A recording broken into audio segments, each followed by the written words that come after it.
أعمالنا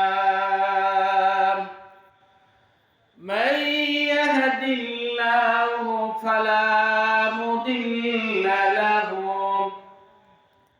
ومن يضلله فلا هادي له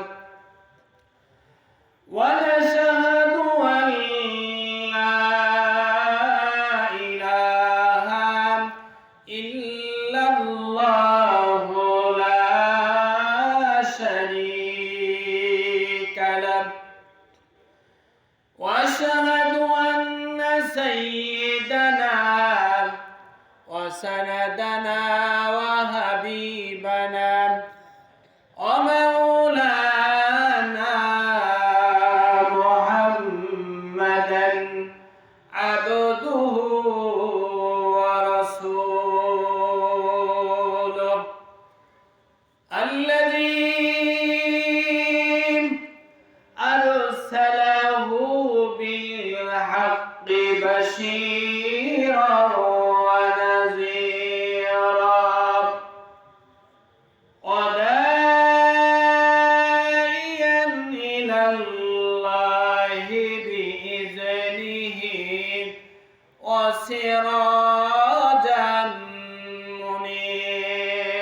منيرا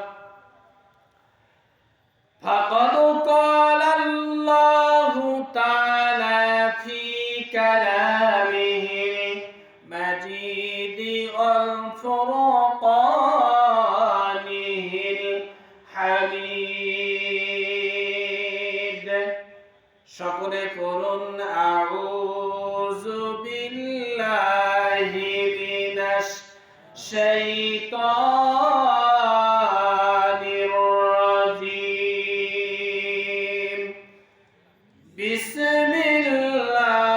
বিসমিল্লাহির রহমানির রহিম ولقد جرأنا لجهنم كثيرا من الجن والإنس لهم قلوب لا يفقهون بها ولهم أعين لا يبصرون بها ولهم آذان لا يسمعون بها أولئك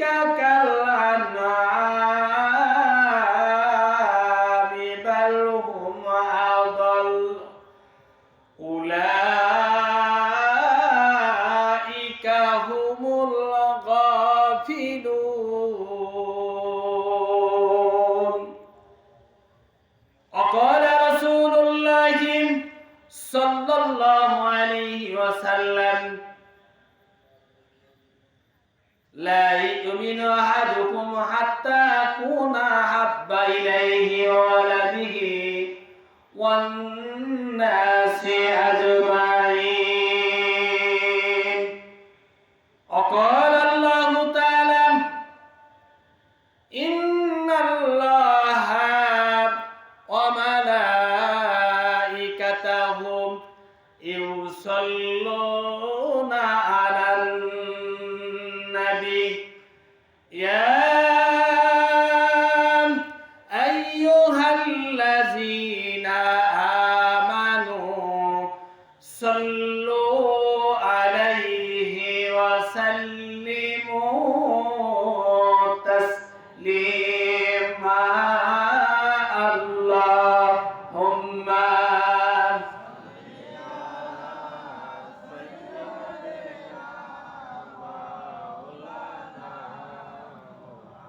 محبতের সাথে ওয়ালা আলিম সাইয়্যিদিনা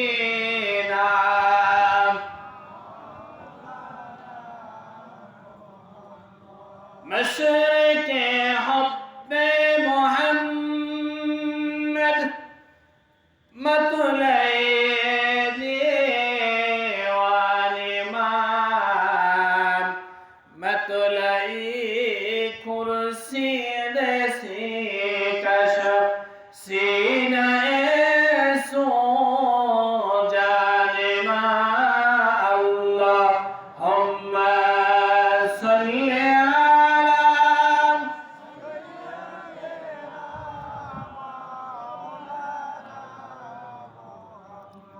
وعلى آل سيدنا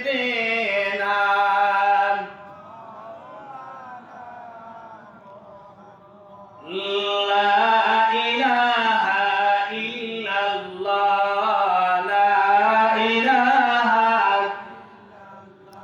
محبতের সাথে লা ইলাহা নবীজি আমরা আপনাই ভুলবো না। আমরা কি বলতে পারি? নবী আমরা আপনাই ভুলবো না, আমরা আপনার দেওয়ানা। ওগো নবীজি শাফাআত পাবো, ওগো নবীজি শাফাআত পাবো, এটাই মোদের কামনা। লা ইলাহা জোরে লা ইলাহা লা ইলাহা এই কলেমার দাওয়াত দিতেন নবীজি মার খেলেন তায়েফেতে, দাদু ভাঙিলেন বন্দী হলেন, দাদু ভাঙিলেন বন্দী হলেন, মক্কা ছেড়ে তিনি মদিনায় গেলেন। লা ইলাহা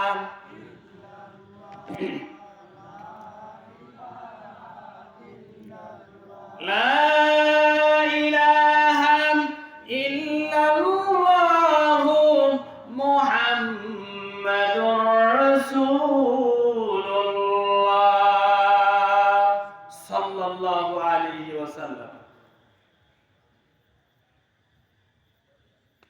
আজকের এই সরকাদাই কেন্দ্রীয় কবরস্থান, ঈদগাহ মাঠ, মাদ্রাসা, মসজিদ সব মিলে বিশেষ করে কবরস্থান উদ্যোগে আয়োজিত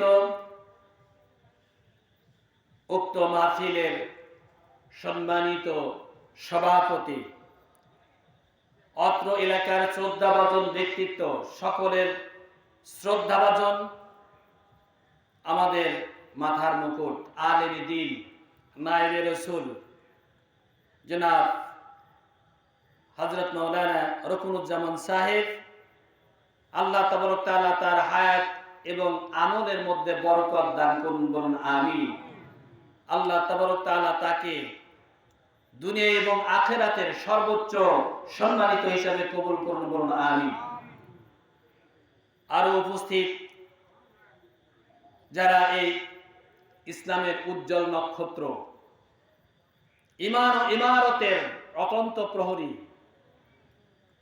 সময়ের সাহসী সৈনিক হযরতে উলামায়ে কেরাম, তারা উপস্থিত আছেন। সামনে উপস্থিত সবচাইতে আমার শ্রদ্ধাভাজন ব্যক্তিত্ব, অত্র এলাকার মুরব্বী, যারা দীর্ঘক্ষণ বসে আছেন, প্রতীক্ষায় রয়েছেন যে একটু কোরআন এবং হাদিসের কথা শুনছেন এবং শুনবেন, আমল নিয়েতে বসে আছেন, তাদের প্রতি আমার প্রাণ ঢালা মোবারকবাদ। আমার সামনে উপস্থিত আছেন যুবক ভাইরা, যারা দামাল ছেলেরা, যাদের প্রচেষ্টায় দেশ এবং জাতির ভাগ্য পরিবর্তন হয়ে যায়। সেই যুবক ভাইরা ছোট্ট ছোট্ট কচি কাচারা পর্দার আড়ালে সরলা একদম পর্দানিশিনা আমাদের একদম অবলা মা ও বোনেরা, সকলের প্রতি আমার হৃদয় নিগড়ানো সালাম। আসসালামু আলাইকুম ওয়া রাহমাতুল্লাহি ওয়া বারাকাতুহু। আমরা এই মাহফিলে এসে খুশি না বেজার? কেমন খুশি? অনেক খুশি। বেশি খুশি না কম খুশি? বেশি খুশি। যদি খুশি হয় তাহলে আমরা খুশি করব কাকে? সকলে বলি লিল্লাহি তাকবীর। সাউন্ড হলো না, সরকারে মানুষের মোটা চালের সাউন্ড নাই, নাকি চিকন চাল খান? আমরা জানি মোটা চালের শক্তি বেশি, চিকন চাল সকাল খাইলে দুপুর আসতে আসতে শেষ। তারপর চিকন চালের বিশ্বাসী না মোটা চালের বিশ্বাসী? মোটা চালের 11 নাম্বার না 9 নাম্বার? 9 নাম্বার চাল সকালে খাইলে সন্ধ্যায় যত ইটা বাইরেন আর কোদাল দিয়ে কোপান, সন্ধ্যা পর্যন্ত ক্ষুধা লাগে না, তাহলে পাওয়ার বেশি, তাই না? দেখবো আমরা চিকন চালের মোটা চালের ভাত খেয়েছেন। আবার নারায়ে তাকবীর, নারায়ে তাকবীর। আল কোরআনের আলো, আল হাদিসের আলো। ভাই ঘরে ঘরে সারা জীবন জ্বলালেন, এখন বলেন সকলের অন্তরে জল। বলেন আল হাদিসের আলো, বলেন মারহাবা। আল্লাহু আকবার। একটু উজ্জীবিত হওয়া দরকার কিনা? আলহামদুলিল্লাহ, আল্লাহ তাআলার শুকরিয়া আদায় করি যে আল্লাহ তাবারক তাআলা আমাদেরকে এই তার কোরআন এবং হাদিসের মাহফিলে, তাফসীরুল কোরআনের মাহফিলে, ইসালে সওয়াবের মাহফিলে, আত্মশুদ্ধির মাহফিলে আমাদেরকে বসবার সুযোগ করে দিয়েছেন। যেমনই আমাদেরকে সকল কাজ থেকে উপেক্ষা করে কোরআনের দর্শে এসে বসার সুযোগ করে দিলেন, আমরা প্রশংসা করব কার? সকলে বলি আলহামদুলিল্লাহ। হামদান কাসীরান, জোরে বলেন হামদান কাসীরান তাইয়িবান মুবারাকান ফীহি ইয়া রাব্বি লাকাল হামদু কামা ইয়ানবাগি লিজালালি ওয়াজহিকা ওয়া আযীমি সুলতানিক। আলহামদুলিল্লাহ, আল্লাহর প্রশংসা করলাম। আল্লাহ খুশি না বেজার? মিস্টার ইংলিশ বেজার না খুশি? কয় মিস্টার ইংলিশ বেজার? সত্যি বেজার? যদি বেজার হয় থাকে আবার বলুন আলহামদুলিল্লাহ। লক্ষ কোটি দরুদ ও সালাম বর্ষিত হোক আমাদের নবী, আমাদের রাসূল, যাকে আল্লাহ রাব্বুল আলামিন হিদায়াতের ঝান্ডা নিয়ে এই পৃথিবীতে আগমন করিয়েছিলেন, পাঠিয়েছেন, যাকে অনুসরণের মাধ্যমে, অনুকরণের মাধ্যমে আমরা পেয়ে যাই আমাদের জীবনের সবচাইতে সাফল্যের চাবিকাঠি। আমরা পেয়ে যাই আমাদের এই দুনিয়ার সাফল্য, পেয়ে যাই আখিরাতের মুক্তির সনদ। যে রাসূলের সংস্পর্শে, তার মতদর্শে বিশ্বাসী হয়ে আমরা ঈমান এনেছি। আমরা কি নবী করিম সাল্লাল্লাহু আলাইহি ওয়াসাল্লামকে চোখ দিয়ে দেখেছি? না দেখে যাকে বিশ্বাস করেছি, স্থান দিয়েছি কোথায়? হৃদয়ের সবচাইতে মণিকোঠায় স্থান দিয়েছি, অন্য কাউকে দেই নেই। আল্লাহ এবং তার হাবিব পাককে আমরা হৃদয়ের মধ্যে স্থান করে দিয়ে আমরা আর সবচাইতে সৌভাগ্যবান হয়ে আমরা দাবি করছি আমরা মুসলমান। কথা ঠিক না ঠিক? আমরা সেই নবী পাকের উপর হৃদয়ের সবটুকু ভালোবাসা উজাড় করে দরদ মেখে সংক্ষিপ্ত আকারে পাঠিয়ে দেই। সকলে পড়ি সাল্লাল্লাহু আলাইহি ওয়াসাল্লাম। সম্মানিত বন্ধুগণ, সূরা আরাফের 179 নম্বর আয়াতে কারিমা তিলাওয়াত করেছি আপনাদের কাছে। এর উপর আল্লাহ তাআলা যেন কোরআনকে সামনে রেখে একটি হাদিস বলেছি, এরূপকে হাদিসকে সামনে রেখে বর্তমান প্রেক্ষাপট এবং মাহফিলের যে একটা চাহিদা, এই সামনে রেখে আল্লাহ তাবারক তাআলা তার গোলামকে যেন দুই একটি কথা বলার সুযোগ করে দেন, যেটা আমল, যেটা বললেন আমার আপনার সকলের দুনিয়া এবং আখেরাতের পাতি হয়, মঙ্গল হয়, ওই কথাগুলো যেন আল্লাহ তাবারক তাআলা তার গোলামকে, এই অধমকে বলার সুযোগ করে দেন। সবাই বলি আমিন। এই আয়াতে কারিমার মধ্যে আল্লাহ রাব্বুল আলামিন যে কয়টা বিষয় বলে দিয়েছেন, যে আমি মানুষ এবং জিনকে সৃষ্টি করেছি এবং তাদের অন্তরকরণ দিয়েছি। তাদের কি দিয়েছি? অন্তরকরণ দিয়েছি।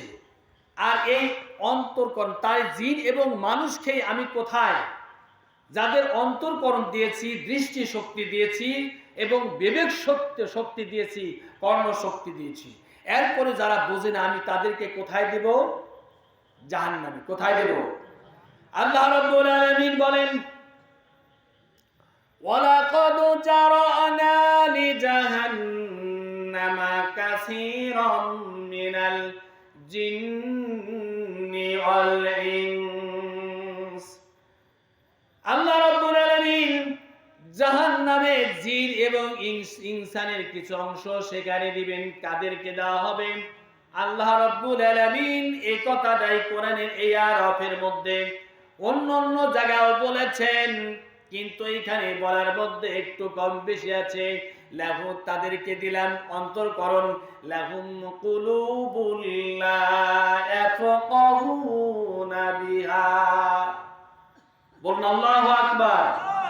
যাদেরকে আমি অন্তরকরণ দিলাম, অন্তরকরণটা দেওয়ার পরে এই জিন এবং ইনসান তারা অন্তরকরণ দিয়ে আমার কিতাবকে বুঝলো না, আমার নিদর্শনগুলো তারা চিন্তা ভাবনা করলো না, আমার দেওয়ার সম্পদকে তারা সঠিকভাবে মূল্যায়ন করলো না। নিয়ামতেই আমি গুণগান করে আমার স্রষ্টা, আমার মাখলুকাতের সৃষ্টি করি আমি, আর গুণগান করে আমার মাখলুকাতের, যাদের গুণগান করার অধিকার আমি আমার ওই বান্দাদের দেই নাই। আল্লাহ রাব্বুল আলামিন আর বলেন, লাহু ওয়া লাহুম আ'য়ুনুল লা ইবসিরুনা বিহা। ও বান্দা, আমি তোমাদের দুটা নয়ন দিয়েছি, চক্ষু দিয়েছি, যে চক্ষুটা তোমাদের কাছে এখন মূল্য নাই। যাদেরকে এত মূল্যায়ন দিয়েছি, এত সম্পদ দিলাম, সেই সম্পদটা তারা যত যত মূল্যায়ন করে না, আমার প্রতি তাদের শুকরিয়া দেয় নাই। যারা এই চোখ থাকতে দেখি না, যাদের চোখ দিয়েছি, চোখ দিয়ে দেখার পরে যেটা তারা লব্ধ করবে, উপলব্ধি করবে, সেখানে তারা উপলব্ধি করে না। তারপরে আমি তাদের কি দিলাম? ওয়ালাহুম আযানুন লা ইয়াসমাউনা বিহা। আমি তাদেরকে দুটি কর্ণ দিয়েছি, এই কর্ণ দেওয়ার পরেও তারা কর্ণ দিয়ে শুনে, শ্রবণ করে। দুনিয়ার কত রকম কথা শ্রবণ করে, কিন্তু এই কথা শ্রবণ করার পরে তার রবের প্রতি তারা কখনো এরকম কান লাগায় না। যাদেরকে অন্তরকরণ দিয়েছি, চক্ষু দিয়েছি, কর্ণ দিলাম, কিন্তু তিনটা জিনিস তারা উপলব্ধি করলো না। আল্লাহ বলেন, তারা উলাইকা কাল আনআম। আমার ভাইরা, এই তিনটা জিনিসকে আল্লাহ আমাদের দিয়েছে কিনা? আপনাদের কাছে আমার প্রশ্ন, তিনটা জিনিসকে আমাদের দিয়েছে? এটা মনে হয় আরববাসীর জন্য দিয়েছে। কথা বলেন না কেন? ঘুমায় গেছেন। দেখবো আজকে সরকারের মানুষ ঘুমায় না, জাগ্রত থাকে। ওই চাচাটাকে একটু ধাক্কা দিয়ে দেন, কথা শুনতেছে না, ঘুমাচ্ছে। আমার ভাইরা, আমাদেরকে তিনটা জিনিস দিয়েছে কিনা? কি ভাই কথা বলেন নাকি দিয়েছে কিনা? যে আল্লাহ দিয়েছে, দিয়েছে, জোরে বলেন দিয়েছে। আমাদেরকে আল্লাহ চোখ দিয়েছেন, কান দিয়েছেন, অন্তর দিয়েছেন। আপনাকে যদি একটা মানুষ বকা দেয়, আপনি ঠিক থাকবেন? লাগবে কোথায়? শুনছে কি দিয়ে? দাগ লাগলো কোথায়? অন্তরে। তখন প্রতিক্রিয়া কি হবে? সামনে যদি বাঁশ থাকে বাঁশ ঠিক, দা থাকে দা ঠিক। যদি বকাটা মায়ের উপর বাপের উপর দেয়, আপনাকে ধরে রাখা যাবে? তাহলে অন্তরে দিয়েছে, তাহলে কান দিয়ে শোনার পরে, অন্তর দিয়ে বোঝার পরে হাতে লাঠি বাঁশ উঠেছে। কারণ কি? অন্তর দিয়ে বুঝেছেন, তাই না? বেটা তুই আমার মাকে নিয়ে বাজে কথা বলছ, তোর একদিন আমার একদিন। যে আপনার গ্রামে মানুষের অন্তর নাই? আছে? বকা দিলে অন্তর লাগে? আমার ভাইরাম, বকা দিলে যদি অন্তর লাগে, অন্তরে লাগে। উপলব্ধি করলেন মাকে নিয়ে, বাবাকে নিয়ে, ভাইকে বোনকে নিয়ে বকা দিয়েছে, আপনার মাথা ঠিক নাই, আপনার সামনে যা আছে ওটা নিয়ে তাকে প্রতিবাদ করে দেন।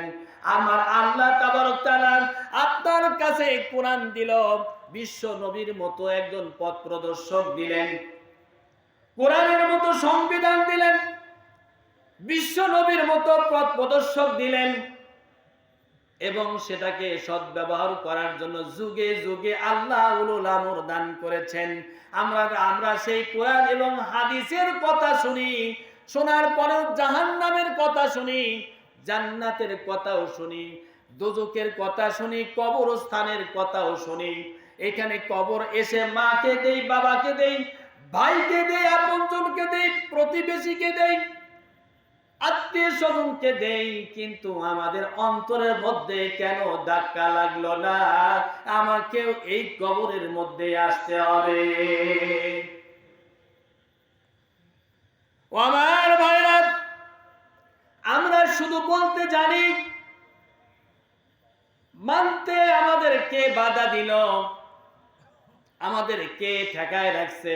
আপনি যদি নামাজ পড়েন, কোন ব্যক্তি কি আপনাকে বলবে বেটা যদি নামাজ পড়তে যাস তাহলে তোকে কিন্তু পিটায়া ঠান্ডা করে দেব? বাংলাদেশের জমিনে এমন পরিবেশ হয়েছে কি? হয়েছে? হয় নাই। তাই নামাজ পড়তে গেলে কেউ বাধা দেয় না। কানের মধ্যে আজান আসে কিনা? আসসালাতু খায়রুম মিনান নাওম, শেষ রাত্রিতে এই কথাটা বলে মুয়াজ্জিন বলে কিনা? মুয়াজ্জিন কি বলেন? আশহাদু আল্লা ইলাহা ইল্লাল্লাহ, এই কথাটা বলে কিনা? ও ভাই, এই কথাটা কান দিয়ে শুনি, কিন্তু মাকে বকা দিলে অন্তরে লেগে গেল। আর মুয়াজ্জিন যখন আল্লাহর কথা বলল, আল্লাহু আকবার, আল্লাহু আকবার, মহান কে? কার বরত্বের কথা বলা হচ্ছে? মহান মাবুদের প্রশংসা করা হচ্ছে, সাক্ষী দেওয়া হচ্ছে। বিশ্ব নবীর সাক্ষী দেওয়া হলো, আশহাদু আন্না মুহাম্মাদার রাসূলুল্লাহ। ও আমার ভাইরা, এখানে একটা কথা, আল্লাহ কান দিলেন, কান দেওয়ার পরে আমি দুটা দিক তুলে ধরলাম।